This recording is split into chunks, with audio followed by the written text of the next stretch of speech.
Hello, my friends. We have great news coming from France. Ukraine will obtain lots of the weapons. The contract is up to be signed tomorrow. But by the time I'm recording this video, it's already evident that Rafale jets also will be in the package. It is absolutely outstanding news. So not just Gripen fighter jets someday will be supplied to Ukraine, but also one of the best fighter jets out there in the world, Rafale. So here's the message. According to the French journalist, the historic agreement to be signed tomorrow between Ukraine and France, it will include Rafale fighter jets and weapon systems for them, the SAM-T and G long-range air defense systems, with Aster-30B1NT missiles. This is the competitor for Patriot systems, also very capable air defense. It is also possible to intercept medium-range ballistic missiles with that system, with a flight range up to 1,500 kilometers, GF 300 radars and drone systems. So absolutely great contract could be signed with French authorities tomorrow. I'm sure that it will be signed, at least the initial stage of this contract agreement. You may call it different names. And I just wonder how much time it might take for Ukraine to obtain those weapons. Well, here, unfortunately, we're speaking for years. For Rafale especially, it requires some of the training, some of the logistics, some maintenance bases. I'm sure that France will provide Ukraine with everything of that. Plus, judging on experience and differences in the training programs for Mirage 2000 and F-16s, well, French program took less time. So potentially, here I just say I hope that it will work way faster than with Gripen jets. We know that Rafale is in production. Everything to produce those fighter jets is already out there. We should not wait as with Gripen. Then the factory itself, it doesn't have those kind of the capabilities for hundreds of those jets. No, in France, everything is upscaled and they're ready to produce those. I'm sure about it. I would say that maybe there should be also coordination done with other allies, those who already purchased Rafale jets from France. Maybe they may postpone the delivery for some countries, especially the countries which are not affected by war, or maybe there is no perspective for war to erupt in their particular region in the nearby future. So Ukraine should negotiate using also diplomacy together with France. And yeah, I wish I had access to this facility and not showing the secrets of the production, but at least to the fighter jet itself, to film, to tell about it, story, specs, and why this fighter jet is so unique and so outstanding. And you know, this video was shared, I think, more than a year ago. It shows Ukrainian pilots on training in France. Let's watch this one. At this airbase in the south of France, Ukrainian soldiers are training to become fighter pilots. This Ukrainian soldier is just 21 years old and has been here for 3 months. He's about to fly with a French instructor in this Alpha jet, identical to those in France's fleet. So, by the time we all been told that, okay, our guys are being trained from the very beginning, young, talented boys, and I know what I'm talking about because during the COVID crisis, then I wasn't flying in commercial aviation, I went to the air club, and we had students from the Kharkiv State Flight Academy who flown small aircraft, so it was their beginning of the training, the first year of training. So already they got some of the practice and we flown together on a small piston engine airplane, but I was mostly ground instructor for theory for them. And guys, those pilots, they know way more than I knew then I was a student at their age. They're very talented, and at this age, for younger generation, it's very easy to accept all of those complicated things which are presented in the aircraft, and they deal with it in a better way. Back then I saw this video, I thought, okay, maybe they're being trained to fly F-16s or something. But no, they will fly Rafale. I'm sure about it, my friends. The training was planned before by France already. France knew about the deal which will happen tomorrow. Rafale will go for Ukraine, and those pilots already trained. Well, maybe some of them are flying Mirage 2000, some of them, but Ukraine doesn't have lots of those Mirages. So the main thing will be Rafale. That's why they were trained in France, and that is why, because they already know English, maybe also French, and they know how to work with the Western-made equipment. For them, it will be very easy to get the new type, Rafale. A fantastic airplane, but still several months of the training is required to master that one. And Ukraine will use Rafale also not to fight against Russian Sukhoi 35 airplanes, because Sukhoi is still like it has the most powerful radar from all of the fighter jets in the world. So for sure it spots Rafale before Rafale spots Sukhoi 35. Yeah, it's understandable. Also, Russians have long-range missiles, and for this reason, Ukraine requires many of those fighter jets to be in the Ukrainian Air Force, and only that is how Ukraine may operate closer to the front lines. Those fighter jets could be used for multiple... Well, this is not Rafale, this is just a training jet, the first jet for the pilot training in French army. The program is tailored to the war in Ukraine, focusing on the essentials: flights in a group, shooting, and missile interception. Yeah, initially, Rafale will be used exactly as F-16s to intercept cruise missiles, Shahids, and different stuff. We see that on the front lines, Ukraine mainly uses Soviet-made fighter jets, MiG-29, Sukhoi 27, sometimes attack airplanes, the competitor for this one, A-10, Sukhoi Su-25, and they all mainly drop aviation gliding bombs to hit Russian positions. Also in Pokrovsk it is happening. It is happening in multiple of the regions, also in Zaporizhia. Well, sometimes Ukraine uses American-made bombs, but in some of the occasions also French-made bombs, which are very, very precise. And I would also like to see this airplane because they're gonna retire the next year from the United States Army. They will be just grounded in some Arizona desert. So why not to send those to Ukraine? Or F-16s, which are also out there in Arizona. Just maintenance and send to Ukraine. But no, unfortunately, United States, they're not sending their airplanes to Ukraine. That could be a game changer. Like the perfect scenario really for Ukraine with all of those fighter jets is to concentrate on one type. Now Ukraine has some of the F-16s, some of the Mirage 2000s, there will be Gripens, there will be Rafale. Like, what is happening? And just imagine how expensive and how difficult it will be to operate with every sort of the maintenance for those airplanes. How many pilots are required?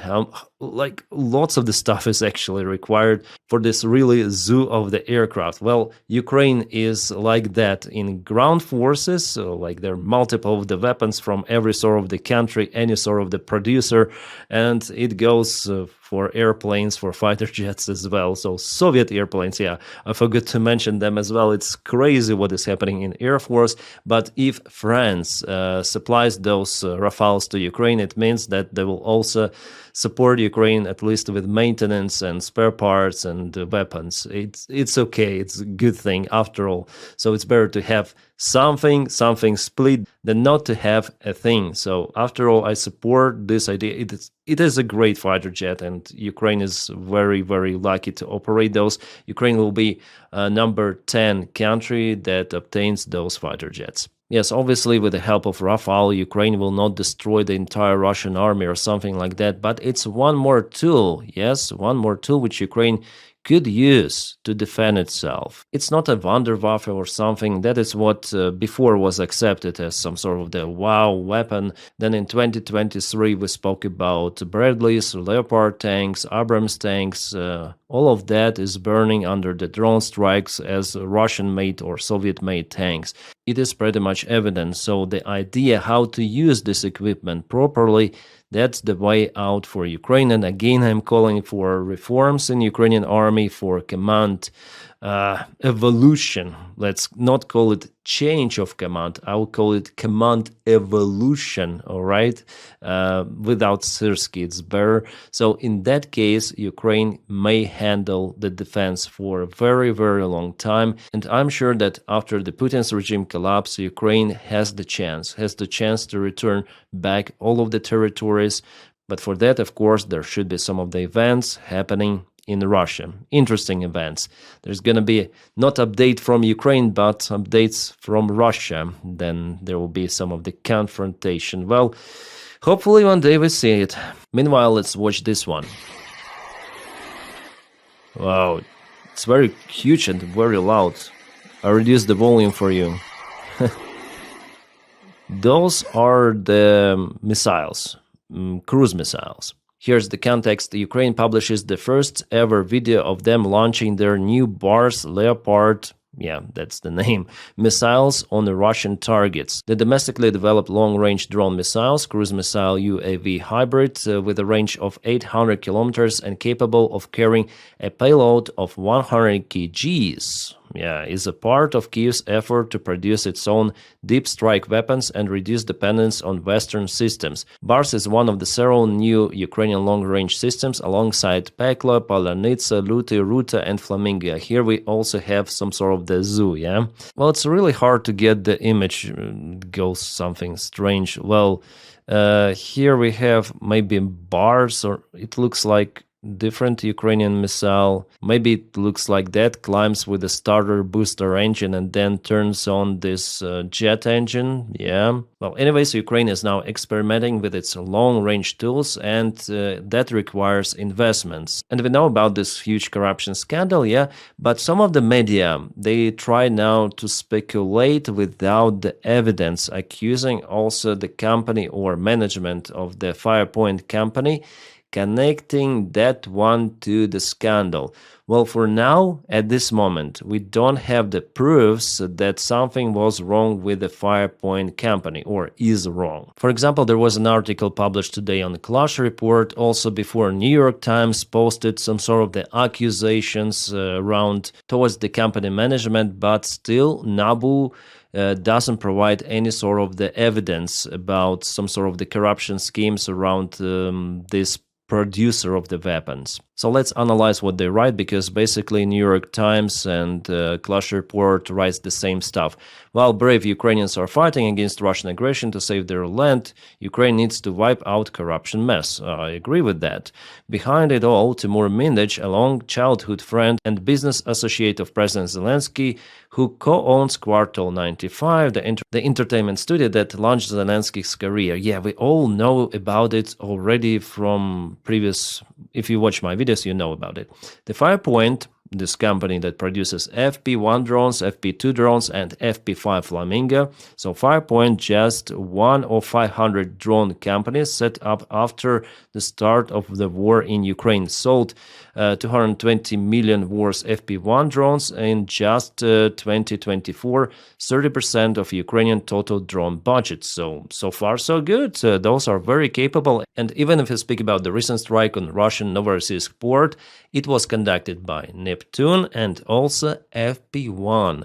This huge kaboom of the Russian S-400 air defense systems happened because FP1 drones hit that Russian military base. So far so good. So they receive budget funds for the production of the drones and missiles.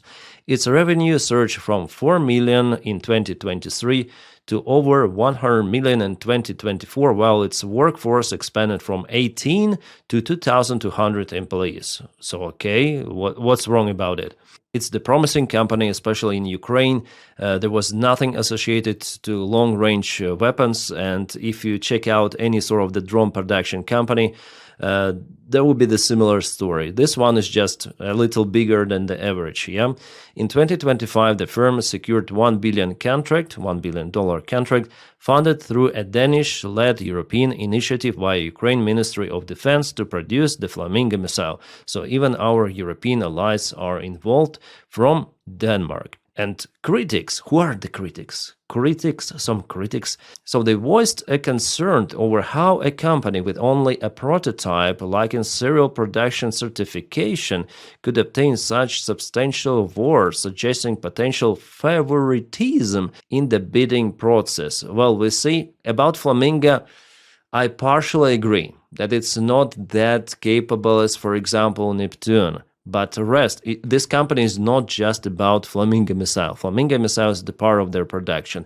Here we speak about FP1 drones, FP2 drones, which are very freaking capable. They hit Russian air defense in Crimea. They hit Russian infrastructure deep inside Russia. So about those two, FP1, FP2, those are fantastic. Flamingo, Yes, maybe, but who am I to judge? Yeah, just a guy with a microphone. I see just, yeah, I researched some of those videos, front lines, strikes deep inside Russia. I see that Neptune is very precise, that Flamingo is not that precise. Like Flamingo has 20% maybe capabilities of to aim the targets, and recently Russia shut down one Flamingo over Ural, but who are those critics to judge whether company should obtain 1 billion for fundings with prototype? Is there some kind of the alternate for that missile? Well, Neptune may be an alternate, but that requires way more investments. Maybe they wanted to experiment with a cheap missile like V1, yeah, something like that, very cheap in production. We're gonna put aviation bomb right in the forward part. We're gonna put aviation engine at the back. As far as I remember, IE-25, which is used in Yakovlev airplanes. There are not too many, but they claim they found those engines somewhere abroad, so they start the production of those missiles. So the plus of this missile that it is cheap. Yeah, the size is big, that's why Russians spot that missile with their air defense. It's the downside, but maybe if you launch many of them, they could be effective, because it is more powerful, after all, than Neptune. Abu investigations trace Firepoint ultimate ownership back to Timur Mindich, so probably Timur Mindich is also involved in this case. I'm not speaking that everything was clear in that company, okay, but without freaking evidence, those critics and those articles are basically about nothing, let's say. Nabu investigations trace, so if Nabu publishes real evidence, as they did with the Mindich scandal around Energoatom and Ukrainian energy sector in general, if they publish everything of that around Firepoint, I would say yes, we have the evidence that Firepoint is wrong, it is also involved in corruption schemes, there should be no $1 billion investments, everything of that is bullshit. And again, it's about Zelensky's circle, Timur Mindich, who was involved not in one scheme, but in all of the wrongdoing. Yeah, by the time that the country is at war, I would say about it 100%. But for now, we don't have the freaking evidence that was published for energy sector. Yeah, so what they say here, okay, if Mindich was involved in that case, maybe if there are some rumors that he's also connected to the Firepoint, let's accuse now Firepoint. Well, it could be true, yeah, but at this stage it's very early to say. Timur Mindich's accountant, Igor Fursenko, who is also an accountant for Firepoint, has been arrested. So already something is happening, yeah, out there. So maybe they're gonna get more information on the Firepoint company. Maybe after all, it's involved in corruption schemes. We're gonna see. Investigators uncovered 100 million money laundering network just 300 meters from SBO. They wrote this article so damn freaking badly, you see? Because it is not connected to the Firepoint. Here they're saying about Firepoint, and this $100 is from the other recent scandal, yeah? Energy sector. They should have written here that it's about freaking Energoatom, and it's because an average reader will connect it, of course, to Firepoint company. It's written very badly here. It's the provocative, article. Zelensky promised to fight corruption in 2019. Yeah, those populist politicians, they promise everything, and Mindich is somewhere running. So for now, without any sort of the evidence, this article is just as we may understand it just as an assumption. Okay, so it's not evident that something was wrong in Firepoint, just some of the accusations from journalists, from those critics, analytics, give us the evidence from Nabu, and I'll be number one to tell about one more corruption scandal in Ukrainian military in this case. And Nabu is investigating Ukrainian military. They promised to release some of the files. We're going to see, we're going to understand, discover whatsoever, and I'm going to publish the video about it. I also get the question of how do we know the evidence? Well, NABU, National Anti-Corruption Bureau of Ukraine, they have their own YouTube channel. You can go, Operation Midas, they publish 1, 2, 3, 4, 5 of the videos. Yeah, of course, in the court, they present way more evidence compared to YouTube channel, but here we may understand what it's all about. So we have all of the conversations written here, audio. So they put the bug in the office of Mindich. By the way, the office belonged to Derkach, the ex-Ukrainian MP, who is a traitor who was working for FSB, and now he is a senator of Russian Federation. And somehow $2 million from those $100 were sent to someone to Russia. Somehow, yes, it's all recorded, written here, and I watched already all of those videos. I read everything of that. Yeah, interesting. That's how, guys, I know what I'm talking about, but there is no word published about the Firepoint company so far. However, NABU, and this is one of the detectives of NABU, they say that, of course, there will be some investigations are ongoing in military sector of the country as well, because Zelensky's friends, including Timur Mindich, they were also involved in military sector. Also, Umerov, the ex-defense minister of Ukraine, is out there. It's gonna be kind of interesting. Well, for now, we have this kind of the scandal already in the military that Mindich bought some of the jackets, bulletproof jackets, or vests is better to call them. Well, they did not specify where he bought those, but he invested millions into the bulletproof vests, and later on he tried to sell them to Ukrainian Defense Ministry as Israeli-made vests. But Umerov officially mentioned that he didn't agree on the deal. Nevertheless, it seems like Mindich, after all, sold those vests to some of the private firm that sent those vests to the front lines. It's something like that. So the corruption component here is he bought those for cheaper price and he tried to sell for the higher price, presenting them as some sort of the Israeli-made vests, which is bullshit. He wanted defense ministry, so the government of Ukraine, to pay for this extra. So it's the pure corruption. And we are just at the very beginning of this Midas phase of investigation. But again, Firepoint company is being investigated, yes, but for now there are no proofs published. We'll see everything, guys. I'm very happy that we have guys like NABU, the Special Anti-Corruption Prosecution Office. That's the difference between Ukraine and Russia, right? Yeah, it might sound regularly, but no one persecutes Putin's circle. And we know that corruption in Russia is very high, yeah? In Ukraine, it is possible to prosecute. NABU, they don't care even if president is involved, which is absolutely great. That is what we need. We need democracy with less corruption. Unfortunately, on the way, there could be many of those big corruption scandals, but without those, unfortunately, Ukraine cannot achieve the final result, reforms. Not just in the government, I think in the army there also should be reforms. There should be some sort of the stick for now at this beginning way, yeah? Stick like NABU, Anti-Corruption Prosecution Office and Court, to beat those politicians, corrupt officials, to kick them out sometimes, yeah? Or they live on their own without being persecuted, which is kind of sad. But nevertheless, I think Ukraine will manage it. Unfortunately, now there is the lack of trust between government and people because of those scandals, but we'll see how it goes in the coming few months or maybe few weeks. Что за аппарат? Сколько лошадей?